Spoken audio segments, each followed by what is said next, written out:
n'a pas rêvé un jour de dormir tout en haut d'un arbre?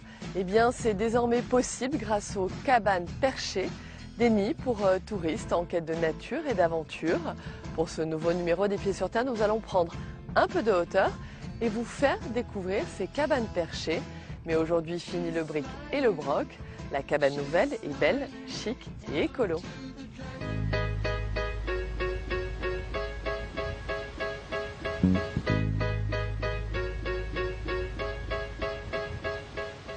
Tous les petits garçons rêvaient d'habiter dans les arbres. Et on est tous restés petits garçons quelque part. Et c'est un peu un espèce de rêve. Et puis c'est un endroit où j'ai mis des objets que j'aime bien, des objets importants pour moi, où je viens très souvent écrire. J'ai écrit le scénario de Home là, en partie. Mais je dois reconnaître que je viens ici et je m'endors très vite. Donc je fais surtout la sieste. Pour réaliser son rêve, Yann Arthus Bertrand a choisi un chêne vieux de 250 ans. Et c'est l'arbre qui a dicté sa loi. Une union intime où la cabane fait totalement corps avec les branches qui la soutiennent et l'enlacent. J'aime bien penser que toute cette mousse, toute cette chose-là, c'est des choses que personne n'a jamais touché avant, quoi. Il y a une espèce, et puis je crois on se sent bien en hauteur, on se sent protégé, un peu isolé. Je suis en haut d'un être vivant qui m'invite chez lui, et c'est pour ça qu'on n'a pas coupé de branche, il met le cou dans cet arbre pour le respecter. Et j'ai fait ça juste après la tempête justement de 2000. Et là, ici, dans ce petit jardin, j'avais 17 arbres de tombés. Donc c'était vraiment... cet arbre, je le respecte énormément et je veux qu'il reste là. Parce qu'il était là bien avant moi et il sera là bien après moi.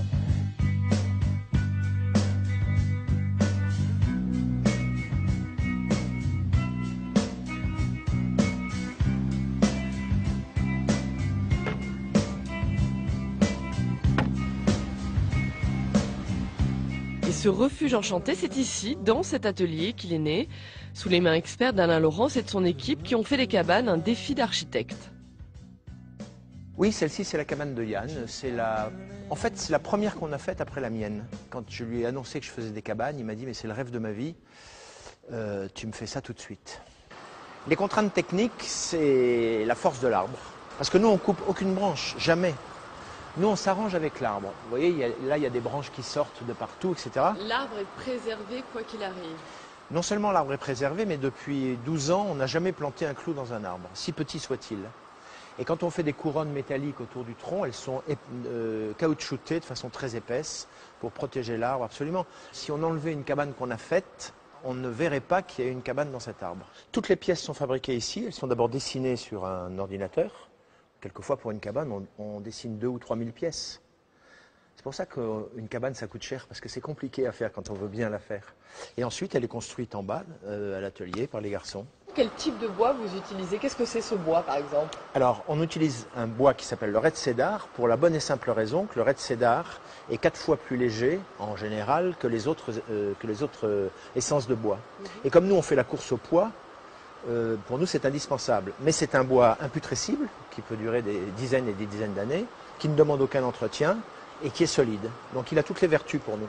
Une dernière question, combien coûte ce rêve justement de cabane? Il faut compter combien à peu près? Le coût d'une cabane, c'est un spectre qui est quand même très très large, parce que vous avez aussi bien des petites cabanes toutes mignonnes pour les enfants.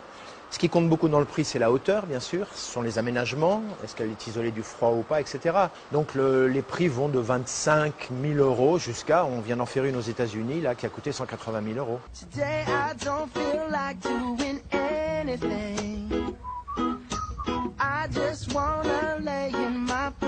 Et la réalisation dont Alain Laurence est le plus fier, c'est ici au domaine des Andéoles. Il a réalisé un rêve un peu fou, un restaurant à 10 mètres du sol. Ça va? Bonjour, bienvenue au domaine des Andéoles. Ça se passe bien? Très bien. Vous avez du monde? Oui, bon. oui. Ça a du succès? Beaucoup. Bon. Beaucoup. On monte? Ok. Bon, sinon l'escalier a ses promesses. Voilà. Inspection. Là, on a monté les... L'arbre dicte sa loi absolument, d'ailleurs vous le voyez, hein, toutes les branches, on n'a pas coupé une seule branche, et donc on s'est arrangé avec ces magnifiques branches qui deviennent presque des œuvres d'art là. Hein. Regardez comme c'est beau.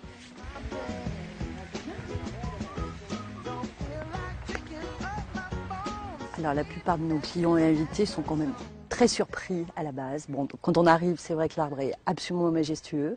Et donc, dès qu'on monte ici, c'est une valeur plus.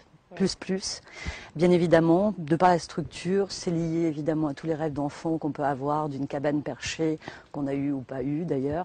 Mais c'est un vrai moment unique, je pense, de par la vue, le bruissement des arbres, des feuilles. C'est un côté magique et absolument romantique, puisqu'on joue beaucoup avec la lumière et la vue qui est quand même assez magique sur les étangs, avec les canards, le bruit des grenouilles, les chevaux au loin. Les cigales, évidemment. Hein. Et le bruissement de l'arbre. Et cet arbre, alors qu'est-ce que c'est? C'est un platane, il est multicentenaire, à peu près à 450 ans. L'arbre n'est pas touché du tout, il est vraiment... Enfin, la terrasse est suspendue, elle ne touche pas l'arbre, il n'y a absolument aucun clou, aucun vis.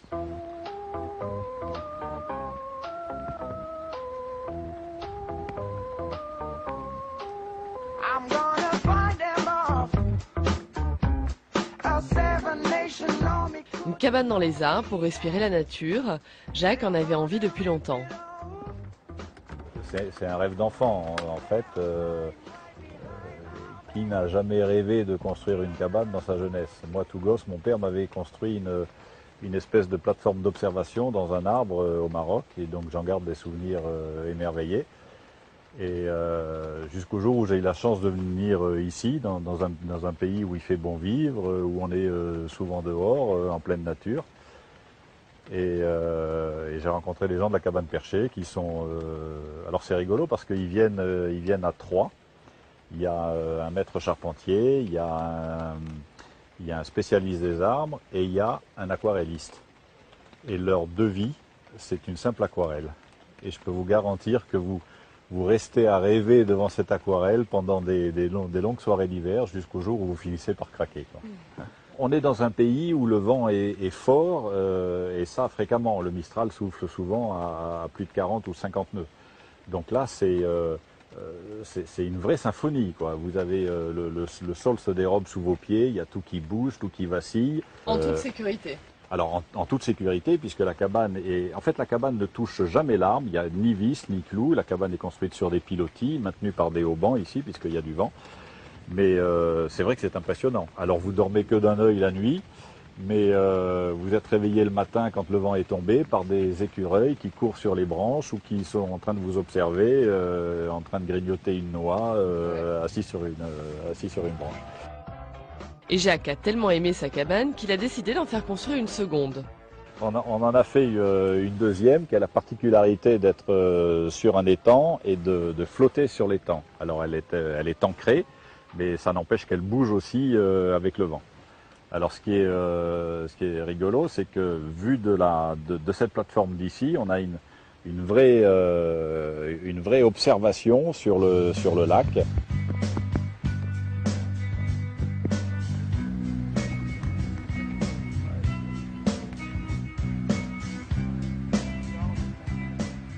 Et si l'aventure vagabonde vous tente, vous pouvez aussi faire le choix d'une yourte, ces tentes utilisées par les nomades mongols depuis des millénaires.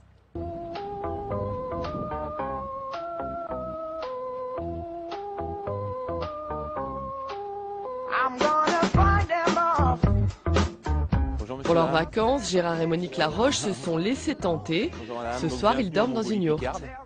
Donc vous voyez, c'est des vrais produits naturels, hein. Donc là, ils sont sertis avec du vrai crin de cheval, le poil de yak qui joue l'isolation phonique et thermique, et puis décoration traditionnelle. Venez, je vais vous faire visiter l'intérieur. Bienvenue donc dans cette yourte mongole. Tout a été fabriqué là-bas. Ça a vraiment été fait dans la tradition. Et on le voit parce que vous avez donc les vraies perches, on voit c'est taillé en fin de compte manuellement et après tout est peint artisanalement. C'est pour ça qu'on a craqué pour ces yourtes, quoi, parce que c'est vraiment des vrais, quoi. Et nous on les a pris d'une assez grande surface, là vous voyez ils font 35 mètres carrés, comme ça vous êtes à l'aise, c'est quand même assez grand parce que plus vous les prenez petites en fin de compte en surface, moins vous avez de hauteur. Et puis vous voyez, il y a 5 couchages possibles. Alors qu'est-ce qui vous a intéressé, amusé dans cette idée de yourte? Parce que c'est typique, ça sort de l'ordinaire, C'est des paysans? Oui, complètement, parce qu'on se retrouve à l'intérieur avec toutes ces couleurs, les peintures qu'il y a sur les perches, les montants, tout ça. On croit que dès qu'on va sortir, on va se trouver dans la steppe, en Mongolie, des choses comme ça, quoi. Donc, Alors qu'on est en plein cœur de la Picardie. Voilà, exactement. Dans ce choix aussi, il y a peut-être une démarche écologique derrière. C'était important pour vous, ça?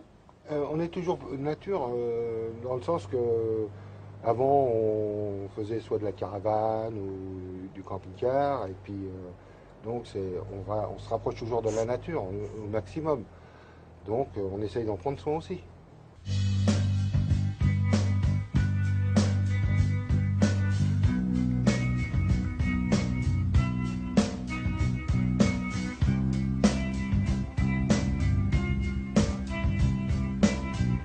Et ce type de vacances séduit de plus en plus. Près d'un Français sur deux fait aujourd'hui le choix du tourisme responsable. Voilà, c'est la fin de cette émission. Vous pouvez la revoir sur notre site internet publicsena.fr. Merci de nous avoir suivis et à très bientôt. Skin makes me cry.